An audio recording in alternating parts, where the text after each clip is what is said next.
Esprit de Dieu, descend parmi nous. Yeah. Durant des années, on t'a entamé. Dans nos églises, on t'a négligé. Dans nos paroisses, on t'a rejeté. Par nos doctrines, on t'a renterré. Oh Saint-Esprit, oh mon Dieu, descends parmi nous. Yeah. Shalom à tous, que le Seigneur vous bénisse abondamment. Je suis très heureux d'être encore avec vous sur cette plateforme. Comme nous avons commencé, oui, cette deuxième espace que je vous offre afin de pouvoir éclairer l'antenne de mes frères, de mes sœurs avec qui je partage la même foi. Et donc, vous voyez sur cette télévision numérique Héros TV. Je le dis parce que c'est une télévision des héros. Et quiconque est un héros suit cette télévision pour comprendre la nécessité de ce que l'héros doit sur cette terre des hommes. Amen. Que le Seigneur vous bénisse. Je bénis Dieu pour votre présence. Ce matin, ou pour toi qui me vois cette soirée, je veux partager quelque chose avec toi. Quand je regarde autour de moi et que j'écoute l'actualité de mon pays, je suis d'origine ivoirienne, et je vois beaucoup de choses qui se passent en temps réel dans mon pays qu'en temps réel dans d'autres pays. Et aujourd'hui, je veux exhorter mes frères.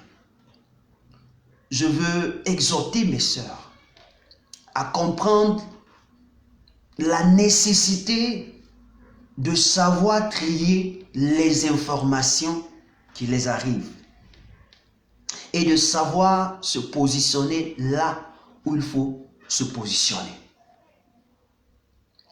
Quand je regarde le monde, je vois cette parole de Jésus qui dit quand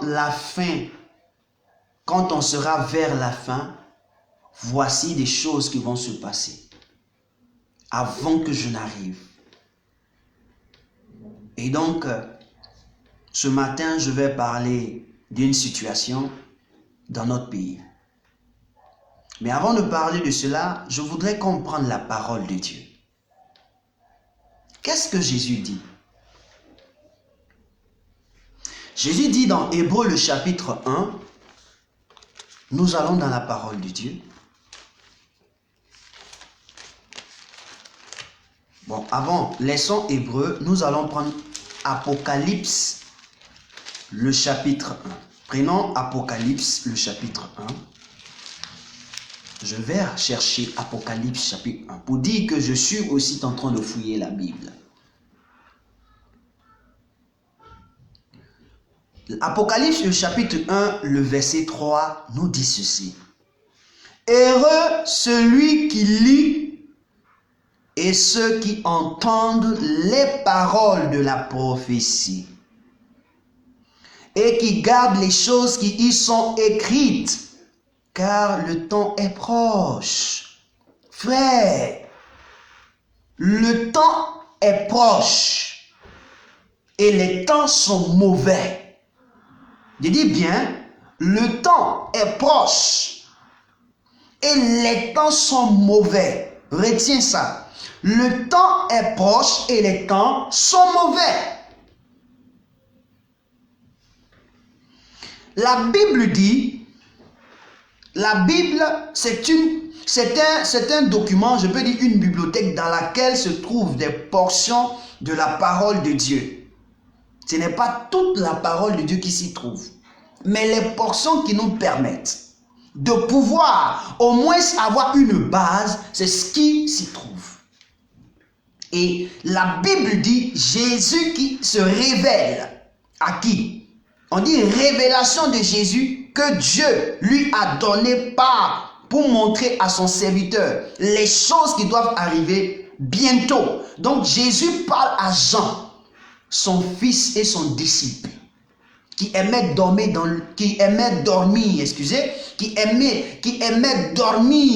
dans le sein de Jésus, c'est Jean. Et donc il lui parle et il dit, heureux celui qui lit et ceux qui entendent les paroles de la prophétie. Écoutez-moi bien, il y a un problème qui existe dans l'église d'aujourd'hui. Il y a un problème qui existe dans l'église d'aujourd'hui. C'est que les frères et les sœurs n'aiment pas lire. Ceux qui viennent dans les communautés n'aiment pas lire. Ceux qui viennent dans les assemblées pour prier n'aiment pas lire. Et ceux qui viennent dans les assemblées, quand ils finissent l'assemblée, ils n'aiment pas garder ce qu'ils ont entendu ou lu. Il y a beaucoup de personnes qui peuvent passer de temps à lire sans garder quelque chose de ce qu'ils ont lu. Et c'est très dangereux. C'est ce qui fait que Dieu, par la voix de son prophète, dit « Mon peuple périt par faute de connaissance ». Ça, c'est parce que tu n'as pas la connaissance, je suis d'accord. Mais mon peuple rejette la connaissance. C'est une manière de rejeter la connaissance. Tu ne peux pas lire un livre où tu penses trouver la vie et en même temps que tu finis de lire, tu oublies tout ce que tu as lu, l'histoire et tout ce que tu as lu. C'est impossible. Tu as un problème. La Bible déclare qu'un homme est heureux lorsqu'il lit les prophéties. Il est heureux lorsqu'il lit les prophéties. Mon ami, quand il lit les prophéties dans ce livre sacré, tu deviens un homme heureux. Ça, c'est la première des choses. Aimons lire afin de connaître la prophétie. Parce que quand tu ne lis pas quelque chose, tu ne chercheras pas à garder. Il faut lire. Mais il lit, ça ne veut pas dire lire. Moi je dis, il faut aimer lire et garder ce que tu lis. La Bible dit, et qui garde les choses qui sont écrites. Heureux celui qui lit et qui garde les choses qui sont écrites. En ce moment-là, tu ne pourras pas être déboussolé devant des nouvelles. Vous dites Amen. Il dit, en ce moment-là, tu ne pourras pas être déboussolé devant des nouvelles. Parce qu'en Côte d'Ivoire, dans mon pays, il y a des choses qui se passent, c'est inadmissible. Dans des pays, il y a des choses qui se passent, c'est inadmissible. Dans des continents, il y a des choses qui se passent qui sont inadmissibles.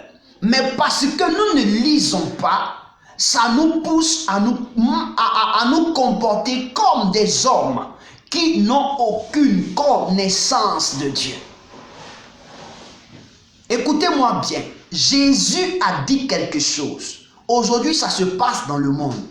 Il dit, avant son avènement, avant que la fin n'arrive, il dit ceci dans Matthieu le chapitre 24, il dit le verset 5. Il dit, car plusieurs viendront sous mon nom disant, c'est moi qui suis le Christ. En Côte d'Ivoire aussi, quelqu'un se lève et dit qu'il est le Christ. Et des hommes qui sont des hommes sensés, qui ont des cerveaux, qui ont la matière grise, n'ont jamais lu ce verset. Ils se lèvent et ils suivent ce monsieur, comme si on les avait attachés, comme s'ils étaient des esclaves. Dans d'autres nations, à côté même de la Côte d'Ivoire, ça s'est passé. Il y a des Christ dans tout le monde entier. Un ancien nous disait en son temps, il y a 10 ans en arrière, il y a des Christ, il y a des Jésus Kwasi Yobwe, les Jésus Mboua, les Jésus Ndi, tous ceux-là, ils se lèvent pour dire qu'eux, ils sont le Christ. Et nous qui sommes des enfants, nous disons que nous sommes des enfants de Dieu. Nous n'avons jamais lu la prophétie qui dit que Jésus a déjà prévenu ses frères et ses sœurs. Ceux qui sont de moi, écoutez, Jésus dit à ceux qui sont de lui, dans les temps, il va venir des hommes qui vont venir se déclarer que c'est moi, ils sont moi. Ne les écoutez pas. Qu'est-ce que ça veut dire? Si des hommes commencent à suivre de telles personnes qui sont en train de révéler l'identité des personnes que Jésus a parlé dans la Bible, que nous ne devons pas suivre et que nous suivons, ça veut dire que ce n'est pas eux le problème, c'est nous qui sommes le problème. C'est nous qui sommes le problème, enfants de Dieu. C'est nous qui sommes le problème. Toi qui dis je vais à l'église. C'est nous qui sommes le problème. C'est toi qui es le problème. Ce n'est pas celui qui dit qu'il est le Christ qui t'oblige à le suivre. Parce que toi tu cherches le Christ. Mais tu penses que le Christ deviendra. C'est un homme physique.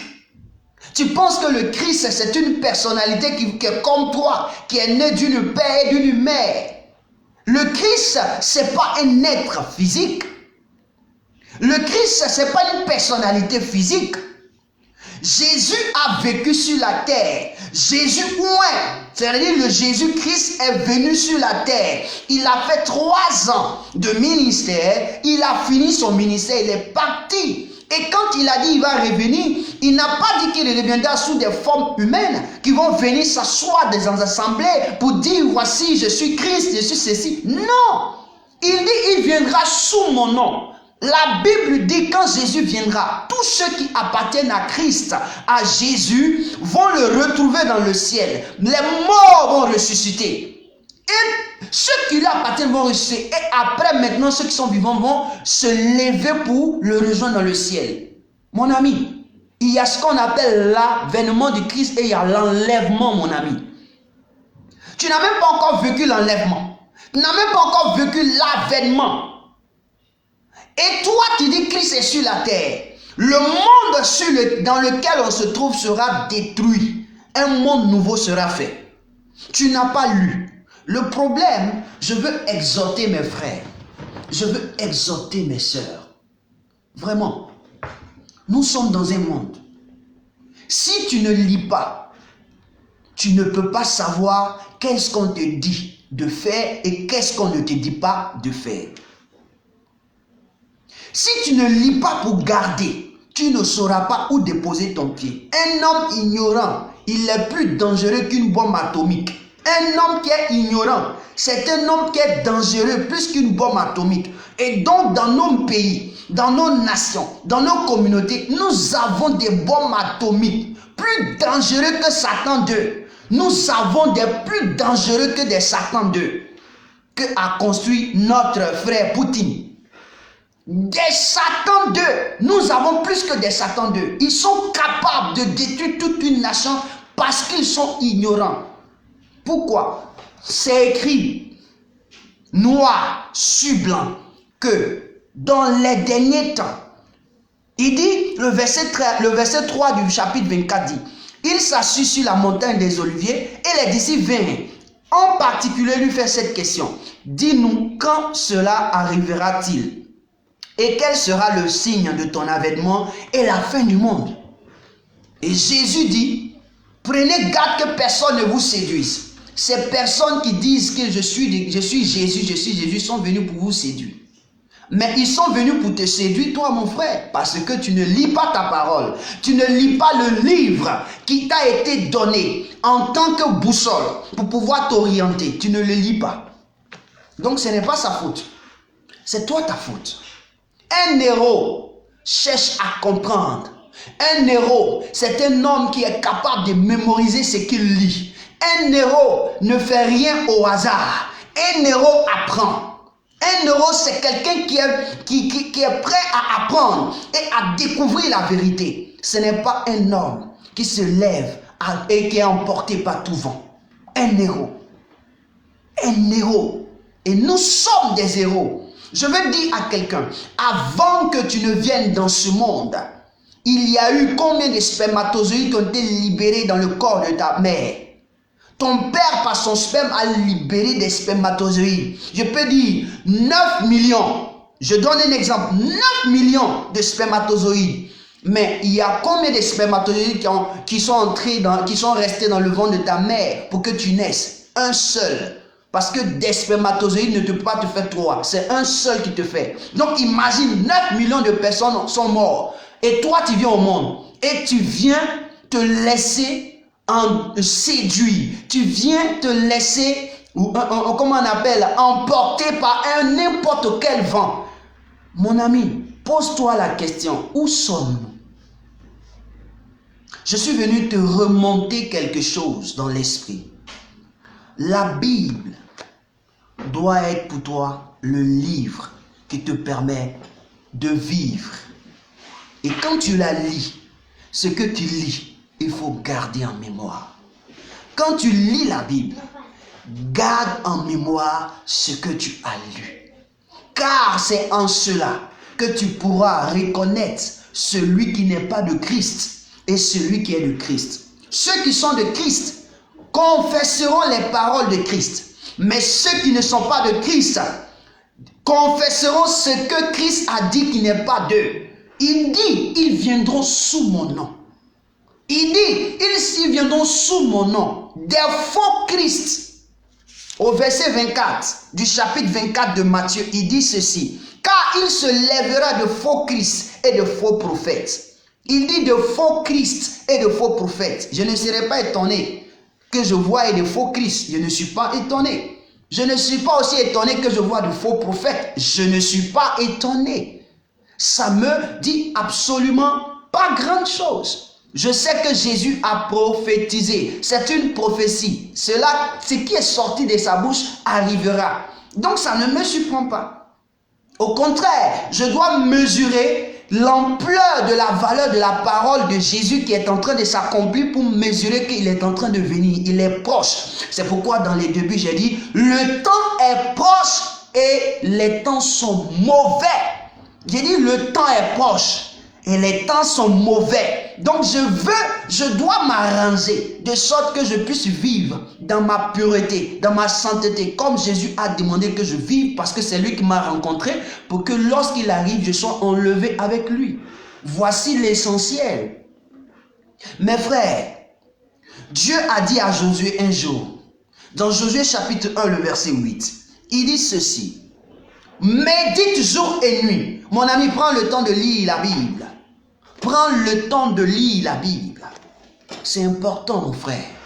Prends le temps de lire la Bible et de garder les histoires et de garder les paroles dans ta tête. Parce que c'est ce qui va te permettre, devant une situation, devant ce qui arrive, ta mémoire va te redire, va te rappeler ce que tu as lu. Tu verras que ça va te sauver de beaucoup de situations. Ça va te sauver de beaucoup de situations. Un jour, Gamaliel était en train de parler à ses frères. Gamaliel, c'est un docteur de la loi. Il a été celui qui était le mentor de Saul de Tarse, donc celui qu'on appelle Paul, le grand serviteur de Dieu. C'était le mentor. Et lorsque Paul a connu Jésus, a rencontré le Seigneur Jésus, il disait, laissez, vous cherchez à tuer Paul, vous cherchez à les tuer, vous cherchez à tuer ceux qui parlent de Christ. Mon ami, si ce qu'ils sont en train de faire, c'est de Dieu, n'est-il pas vous qui êtes en train de combattre Dieu? Qui peut combattre Dieu? Mais si ce qu'ils sont en train de faire n'est pas de Dieu, on a vu, il y a un monsieur qui est venu, il dit oui, tout ce que je fais c'est de Dieu. On dit, il est mort, tous ceux qui l'ont suivi sont morts d'une manière étrange. Quand Gamaliel a dit cela, ses frères ont dit, ah, le gars il a raison, quand les laissés vont faire leur truc. Mon ami, on ne peut pas défendre quelqu'un. On ne défend pas Dieu. Dieu même se défend lui-même. Donc quand il vient mentir, Dieu va te mettre à l'épreuve. Dieu va faire sortir ton dossier. Et donc vous comprenez. Je voudrais bien ceci te dire, mon frère. Je sais que tu es un héros. Tu n'es pas n'importe qui. Et tu dois aimer lire et aimer garder la parole de Dieu dans ton cœur. De sorte que si tu lis et que tu ne comprends pas, ton esprit qui est connecté à l'esprit de Dieu, tu puisses recevoir la révélation ou bien apporter pour que quelqu'un t'explique. C'est important. Mais lorsque tu verras ce que Jésus a dit, le contraire, se réaliser dans la vie, mon ami, il faut savoir que le temps est proche. Et puisque le temps est proche, il faut que ce que Jésus a dit avant son avènement arrive. Donc j'ai voulu étayer mon idée sur cette histoire de faux Christ. Sur cette histoire de faux Christ. Tous ceux qui sont en train de se déclarer, qu'on voit, je suis le Christ, je suis le Christ, je suis le Christ, mon ami, ce sont des faux Christ. Car Jésus a dit, et je crois en la parole que Jésus a dit. Et donc cet homme ne peut pas me séduire parce que j'ai ça en mémoire. Et si toi, si tu as ça en mémoire, je prie que tu sors de là. Parce que je suis venu te dire que ce sont des faux. Quelque chose qui est faux, c'est-à-dire il n'y a rien de vrai. Tout ce qui est faux sera faux. Or, le diable copie seulement. Donc, tout ce qui est faux vient du diable. Si tu ne veux pas être en enfer, mon ami, il est temps pour toi de quitter ce lieu et de venir rechercher le Christ qui est le vrai. Quand il viendra, on le verra en haut. On dit les anges, on le verra en haut. Les hommes le verront en haut. Tel qu'il est parti, les disciples se sont mis pour le regarder. On dit il reviendra comme ça. Donc un Christ qui ne revient pas du haut du ciel, même quand il va revenir même du haut du ciel, qui n'est pas arrêté et qu'il n'y a pas eu l'enlèvement, le corps de Christ n'est pas parti le rejoindre, mon ami, je ne vais pas croire, parce que la Bible me dit, quand Christ reviendra, son corps, c'est-à-dire que les membres qui lui appartiennent vont le rejoindre dans les cieux. Waouh! Donc il sera enlevé tel que lui aussi il a été enlevé. Donc c'est ça.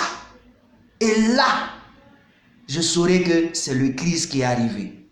Mon ami, shalom, c'était ainsi pour te motiver, pour dire, le temps est proche, les temps sont mauvais. Une chose à savoir, si nous sommes séduits, c'est parce que nous ne lisons pas la parole de Dieu. Ou encore, nous lisons, mais nous ne gardons pas la parole de Dieu.